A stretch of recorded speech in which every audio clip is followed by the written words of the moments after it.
Hi, I'm Troy, and some of you have been looking at these gear walkthroughs I've been doing periodically over the years, and like most guitar players, I can't just leave my rig alone. So it's changed a lot over the years, and I keep trying different things, and some things I just keep landing on using the same stuff, and others. So I've actually simplified things in a way and actually gotten more complicated. So let me give you my signal chain real quick, and then I'll give you a few sound samples, and hopefully this is helpful to you as a worship leader who leads from electric guitar most of the time. I just find trying to keep it simple and one button as much as possible is really helpful. So starting off with my guitar, this is a Tyler guitar. I had it custom made for me. I wanted one for years. My buddy Tommy Walker plays them and he loves them, and so I wanted to be just like Tommy, so I had one made. And I used this through the Line 6 wireless. It's the little cheapo Line 6 G30, and honestly I think it sounds great. I've gone through Sennheisers and Schur's, and this is the one that actually doesn't bother me. I don't feel like it kills a signal or does weird, doesn't make it brighter or thinner or anything, so I really like that. Going that into my new pedal pad pedal board is some guy at our church whose best friend owns this company. Said, Troy, I'm tired of looking at the mess of spaghetti on your pedal board. So he hooked me up with this, and it's fabulous. I love it. It's a pedal pad pedal board, and the cool thing about it is you can hide all your mess underneath it, because I tend to pull pedals in and out of it. So you can just open that up. I've got my power supply, the wireless. I'll eventually zip tie some of this stuff down, but you can hide all that, and it looks so nice and neat and makes me very happy out here. So the signal goes from the Line 6 wireless, which is underneath the board, or I could go into a hard input if I wanted to use a regular cable. And I go first into the Coco Boost by Suhr, which is not just the best clean boost that I've heard, but it also has a great mid side, which should give you three different frequencies of mid boost and as much as you want, so you can really push the amp and get it to poke through in the mix if you like. And the cool thing about it too is it's got a built-in buffer, so you can either go true bypass or use the buffer. And the buffer, I found, pushing through all this other digital stuff really keeps the signal sounding good. So it goes from there to this Mojo Tone clone, I'm not sure what it's called, but it's one of the few overdrives that I like. And so I use that for kind of more sustainy kinds of things. I go from that into the Pod HD500, which to me is one of the most underrated pieces of gear. I don't use the modeling in it, the amp modeling. I just, I've used that like 3 or 4 times ever, and it sounds fine. But I use it as a MIDI controller, because this MIDI controls the Eventide H9. It's MIDI controlled other things that I've used. Also, I'll use sometimes delays or tremolos, timed effects in there. I use it for the volume pedal. I use it as a tuner. I use it as a wah. This is an expression pedal that's hooked up through here. So the expression pedal goes through, controls effects here, and also MIDI controls the effects in the Eventide H9, which is the last thing in my signal chain. I got this recently just because I was looking for something that had reverbs that really were inspiring to me, because maybe I just don't know how to dial them in on the HD500. And the Eventide sounds amazing. Delays, reverbs, it's got compressors, everything in it. And I program those things song by song, so I can step through my set with one button, and it changes the Eventide, it changes the HD500, it does all this stuff with one button push, which is good for me because I'm probably singing, leading worship about 80% of the time, and I don't want to be looking at my feet. Also, I just tend to play the simple stuff.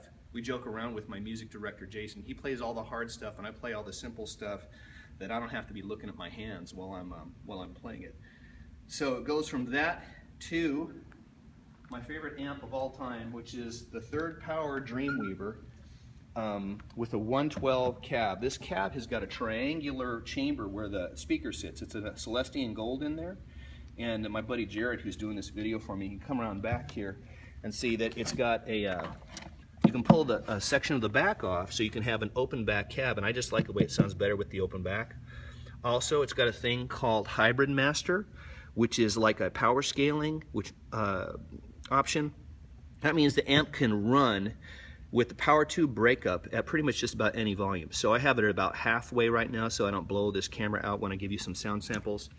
And also in the front, I can run at either 38 watts or 18 watts. One side is like a plexi, like an old Super, oh shoot, what's it called? Anyway, it's like an old kind of Plexi-ish Marshall, and the other side is like a Bassman. And I found the magic tone for me is when I jump the two channels and mix them together, as you can see here. So that really is the beauty of this amp, is having to mix those two channels together.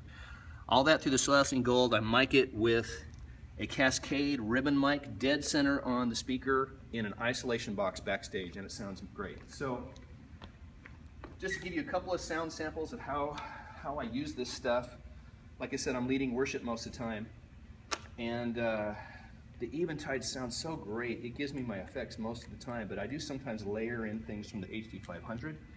So just the fundamental amp sound. I like to run on the edge of breakup, and I can either push it with a clean boost or roll it back to clean stuff up. I want to do that, or go to the Coco boost. I can give it just a little bit of more gain. Or I can give it a mid boost on the other side. It gives it a little bit more gain. It pokes through the mix a little bit more. The difference. So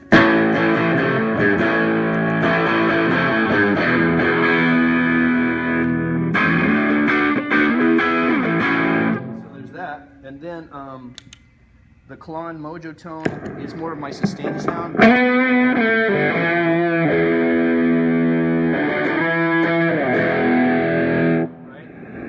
That's what that does. Then I go through my song set. I'll pre-program everything, because we play to a click or a reason track or something all the time.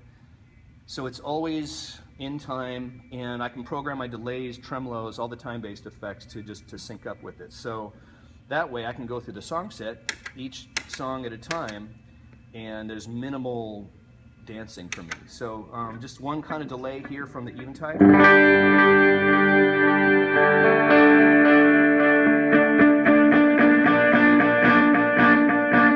So I mix in the amount of delay versus dry signal with this expression pedal. So totally dry, heel down,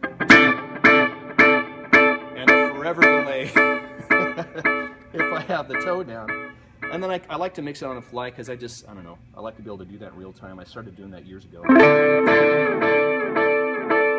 Okay, here's another one that's got some modulation on it that's really nice.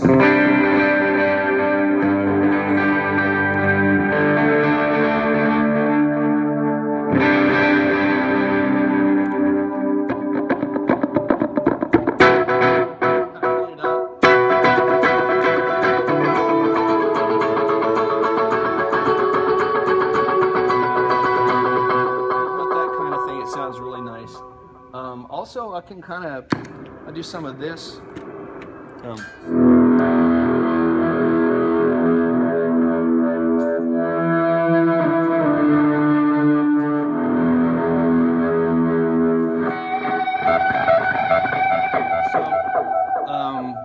Then one of my favorite things to do is this shimmer effect, and I've layered some delay from the HD500 in with it.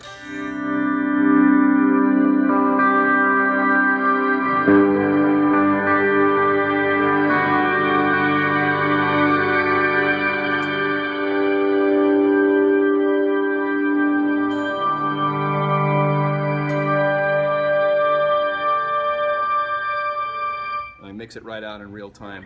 And then one more, just kind of a long reverb that's really beautiful to me. If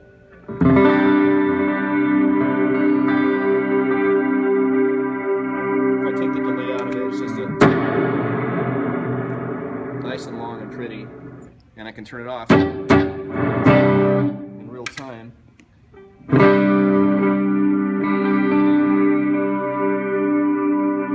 One other thing too about that shimmer I wanted to show you is it kind of tracks with your signal in a weird way. Which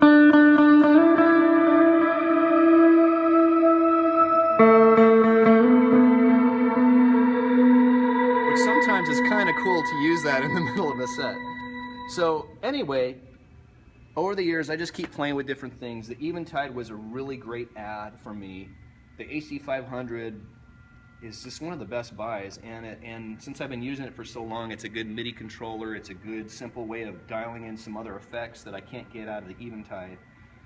And and then I'm pretty much committed to the expression pedal and the way I mix in those time-based effects. So anyway, hopefully that's helpful to you just to see how one guy does it. If you have any questions, feel free just to message me there on Facebook or YouTube, and I'd love to be able to help. Okay? Thanks.